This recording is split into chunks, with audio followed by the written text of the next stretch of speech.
tey jii yemoo ko fukki fan ak ñeent ci weeru mars bi la àddina wërngal këpp di célébrer li nga xamante ne mooy feebaru roño daanaka ci àdduna gi yëpp fukki nit boo ci jël ci ay mag kenn daandi ci am boobule jàngoro di feebar roño at bu nekk taux de mortalité bi dafay daal di gën di yokku tax na spécialiste yi di xam ne ni kat file atum 2040 dina féete ci 5e place bi ci cause de décès yi. Santé rénale pour tous, promouvoir un accès équitable aux soins et une utilisation optimale des médicaments di thème bi nga xamante ne moom la ñu daal di choisir ren ji ñu daal di koy jagleel bésub tey jile loolu lépp ngir améliorer wala sax xeex boobule jàngoro maladie rénale yooyu la sax daanaka patient yu bëri laata ñuy dem hôpital ngir faju ji dafay fekk feebar bi dafa leen di gën a sonal xeex biile jàngoro dafay bokk teel a dem ci kër docteur yi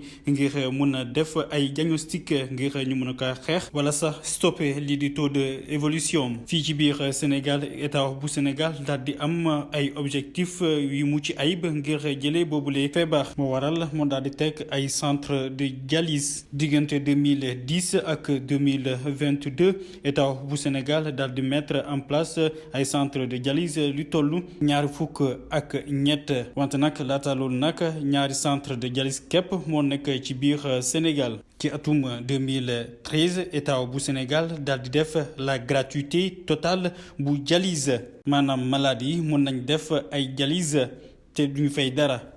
loolu nag daal di tax budget bu Sénégal daal di gën a yokk ci ay achat de kit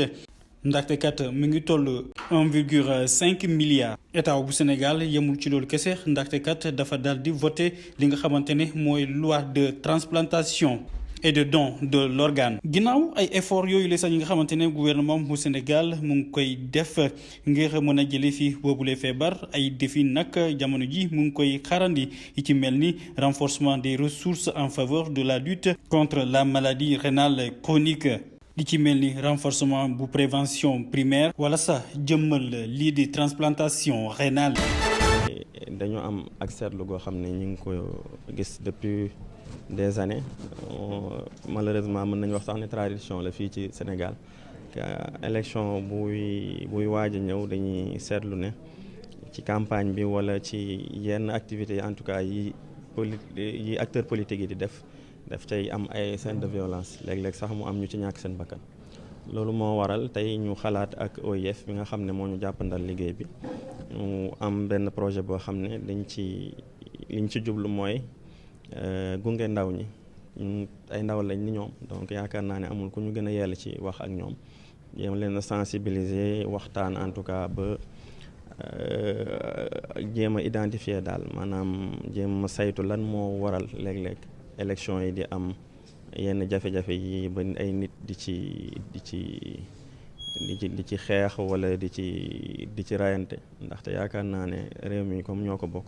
ku ci ne am na ci wàll ñun société civile dañu jàpp ne sunu liggéey moom mooy di agir foo xam ne xëy na état bi amu fa wàll mu nekk même à équidistance de tous les acteurs donc lépp lu ñu gis ne daal njëriñ la ci réew mi lu ci mel ne sensibiliser ci wàllu élection yi ñu jëm ba nga xam ne dinañ mën a contribuer ci wàññi violence daal ci joute électorale yi moom la ñuy jéem a góorgóorlu nii di ko def tey nag am ndaje boo xam ne la moom mooy lancer activités yi ginnaaw suba incha allah am nañu daje fii ci Dakar ak jeunes parti politique yëpp ñoom ñëpp convié nañ leen confirmé nañ seen participation ñu mën a waxtaan également ci wàllu problématique violence fii nii ci Sénégal. ki nga xamante ne moom la ñu samp ne kii mooy suñu candidat kii moo ñu nar a sampal suñu nandu ñun waa Benno Bokk Yaakaar ba noppi di defaat ci diggu campagne bi réunion ab ndaje ne kii la ñu jàppale bu fekkente ne jàppale nañ ko kon jàppale googu dafa war a feeñ ci ay jëf mais bu ñu demee bu ci diggu campagne bi ñu soxla wax ne moom la ñu jàppale loolu dafay wane ne jàppale wuñ ko te bu fekkee fekkente ne itamit dañu xool ci li nga xamante ne mooy commission d'enquête parlementaire bi ñu sampoon ne kii di seen candidat nekk premier ministre président Macky Sall moom moo dem di jéem a ger ña nga xamante ne ñoo nekk conseil constitutionnel te attekat ci fa nekk dal di ci tànn ñaar bàyyi yeneen juróom yi te loolu xam nga ëlëm na xel ndax juróom ñaar yëpp ñooy jël dogal yi te bu ñu jël dogal yi ñëpp a koy jëlandoo du benn du ñaar du ñett ñoo mën a beddeeku rek dal di jël dogal yi kon loolu dafay wane ne kenn teguloon ci dara li nga xamante ne mooy tuuma yu doy waar yi ñu tegoon ci ndoddu ña nga xam ne ñoo nekk conseil constitutionnel te loolu dafay yàq suñu démocratie dafay xajamal li nga xamante ne mooy kuréel yi ko war a doxal terewul waa Benno Bokk Yaakaar seen majorité ñoom ñoo lëkkaloo ak député PDS yi dal di dem bëgg a toroxal seen candidat di Amadou Ba doon loo xam ne lu ñaaw la kenn mënu ko rafetlu ci ndaxte mu dañ ko jiital di ko faqatal ba pare joxe bopp rocci làmmiñ beneen bi moo di itamit ñi nga xam ne ñoo ngànk nguur gi waroon a aar institution yi ba nga xamante ne dara du leen mën a xajamal ñooñu ñooy dem di discréditer institution yi maanaam di xëpp loo xamante ne mbalit la ci institution yi te loolu rafetul te baaxul ci suñu démocratie donc foofu rek mënoon nañ gis ne ñi nga xamante ne ñoo nekk Benno Bokk Yaakaar bu ñu nee jàppale nañu kii di seen candidat di Amadou Ba ni ñu doxale wane wu. kii ñoo ngi leen di nuyu ANACIM moo leen di jégal li ko dalee fukki fan ak ñett ba fukki fan ak juróom-ñeent ci weeru mars 2024 ñu ngi xaar tàngoor wu tar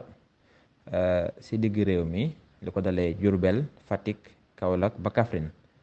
tàngoor woowu dina ànd ak 41 ba 42 ci ay degré waaye itam bu ñu demee ba Kolda ak Sédhiou foofa tàngoor dina fa gën a tar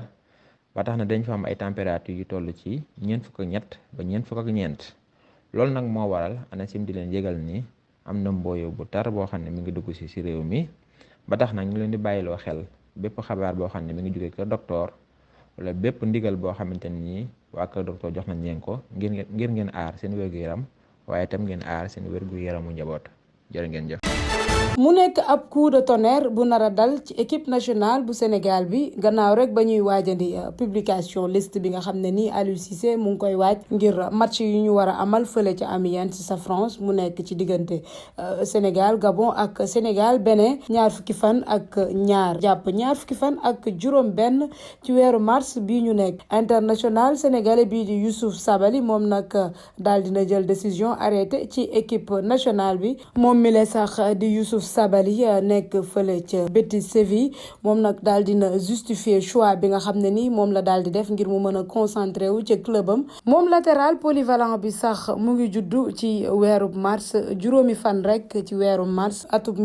1993 fële ca France moom nag daal dina jaar ci club yu bari rawatina sax club formateur am bi nga xam ne ni ñoo ko daal di tàggat mu nekk Paris Saint-Germain rawatina FC Girondin bu nekk Bordeaux ak FC Nantes. Youssouf Sabaly nag daal di ñëw ci équipe nationale bi weerub novembre ci atub 2017 la daal di nekk fi nga xam ne nii moo doon jouer arrière mu nekkoon nag arrière latéral gauche moom nag mu daal di imposer boppam nekk koo xamante ne kenn mënatu ko natable ci équipe nationale bu Sénégal waaye nag carrière bi mu fi daal di def ak club yi nga xam ne nii ay gaañu rek ñoo ko daal di yàqal. lu toll ci ñaar fukki match ak juróom-ñett la daal di manqué ci équipe bi ndax ay gaañu yu métti moom mi la sax di joueur bi nga xam ne ni am na ñaar fukki at ak benn